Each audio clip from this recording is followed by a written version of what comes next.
देखो इधर प्रश्नावली 13.2 13.1 बच्चों, इससे पहले वाले पार्ट में हम लोगों ने खत्म किया। देखिए प्रश्नावली 13.2 बहुत इंपॉर्टेंट। और ये क्वेश्चन जो है ना बेटा, ये क्वेश्चन कई बार अच्छे नंबर में पूछा है। VVII थोड़ा सा देखो ये प्रश्न को। प्रश्न क्या कह रहे हैं? कह रहा है कि जब तक अन्यथा न कहा जाए तब तक आप पाई का मान कितना लेते रहे? 22/7। ध्यान से देखो इधर, एक ठोस एक अर्धगोले पर खड़े हैं। एक अर्धगोला बनाओ, यहां देखो।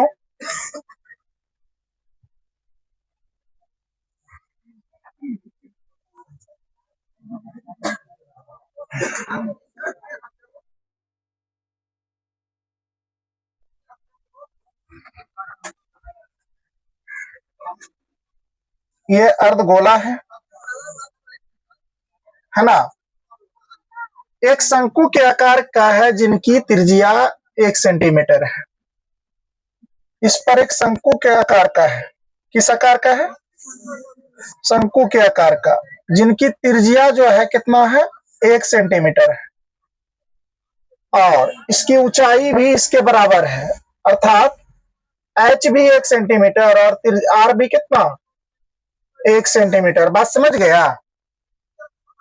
तो देखो इसने क्या कहा, एक ठोस एक अर्धगोले पर खड़े एक शंकु के आकार का है, शंकु के आकार का है, जिनकी त्रिज्या 1 सेंटीमीटर है, 1 सेंटीमीटर है, तथा शंकु की ऊंचाई उसी त्रिज्या के बराबर है। त्रिज्या 1 है तो इसकी ऊंचाई कितना होगा?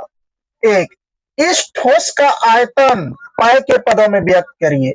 अर्थात इसको सॉल्व करके यहाँ आंसर दिया हुआ है, पाई लाना है। पाई सेंटीमीटर क्यूब लाना, सेंटीमीटर क्यूब लाना। बहुत इंपॉर्टेंट क्वेश्चन हैं ये। तो अब आ जाइए, इसको देखिए कैसे करेंगे। यानी इसमें लिखेंगे ठोस का आयतन बराबर, ठोस का आयतन बराबर। तो यहां देखो, तो लिखेंगे तो हल लिख लो, डायरेक्ट हल लिख लो। ठोस का आयतन जो है बेटा, अच्छा ये पहले लिख लो, दिया जो है, दिया है क्या?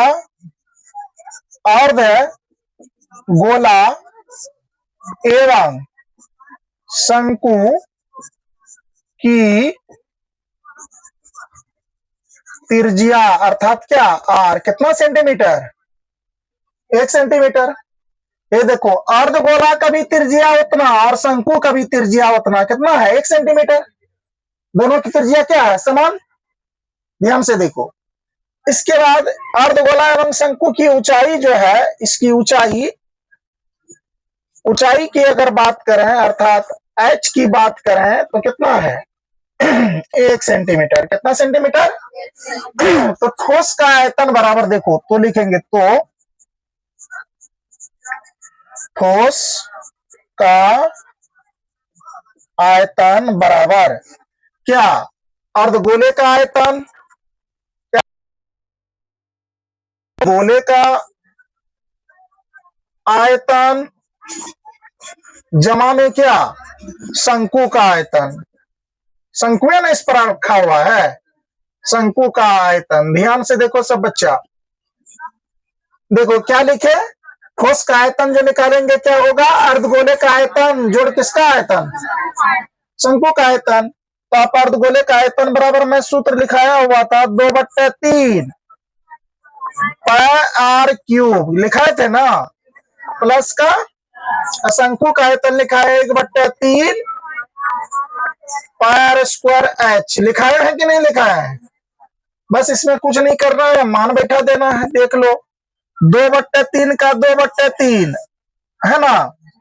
इसके बाद देख लो गुना का गुना, पाई का पाई, बस का मान यानी पाई का मान नहीं लाने कहा, पहिए के पद में व्यक्त करने कहा है। गुना का गुना, आर का स्क्वायर, तो आर कितना है? 1। आर का क्यूब कर देंगे, प्लस का प्लस, 1/3 का 1/3 गुना पाई का पाई। फिर देख लो गुना गुना, आर का मान कितना? 1। ऊंचाई कितना? 1 है ना, ऊंचाई 1। अब यहां देखो, इसको सॉल्व करोगे, बहुत मजेदार क्वेश्चन है। यहां देख बेटा क्या होगा। यहां पर देखो, इस जगह पर 2/3 का 2/3, पाए का पाए, गुना का गुना, एक को 3 बार गुना करेंगे क्या होगा? फिर देखो प्लस का, फिर 1/3 का क्या लिखो? 1/3, फिर पाए का पाए, गुना का गुना, एक को 2 बार गुना करो, फिर वो एक को 1 से गुना करो, एक क्या होगा? यहां देखो, पाए को 1 से करेंगे, पाए पाए को 2 से करो, 2 पाए हो गया, 2 पाए बट्टे कितना? 3। देखो पाए कम पाए, 3 प्लस का। अब देखो पाए कम पाए, यहाँ 1 है, तो पाए को 1 से गुना करोगे, पाए होगा, बट्टे कितना? 3। अब ध्यान से देखो, 3 और 3 का एलसीएम कितना होगा? 3 होगा। ये 3 से 3 में भाग दोगे, भागफल कितना? 1। 1 से तुम किस में गुना करो? 2 पाए में, तो यहाँ 2 ये पाए होगा, प्लस का 3 1 कम 3, 1 बचा, 1 को पाए से करो, पाए हुआ, बोलो ना। फिर देखो 1 पाए यहाँ, 2 पाए यहाँ, 1 पाए यहाँ, कितना पाए? अब बट्टे कितना? 3 3 3 कट गया, आ गया पाए। कहा तो यही पद में व्यक्त करने। सेंटीमीटर क्यूब लगा है, तो सेंटीमीटर क्या लगा दो? क्यूब लगा दो। यही बेटा आपका फाइनल आंसर आ गया। चलिए, बहुत मस्त क्वेश्चन था ये, बहुत इजी क्वेश्चन था ये, और बहुत अच्छा से बना लोगे आप लोग, ठीक है। चलो बेटा, इसको उतारो, पहले अगला क्वेश्चन देखते हैं।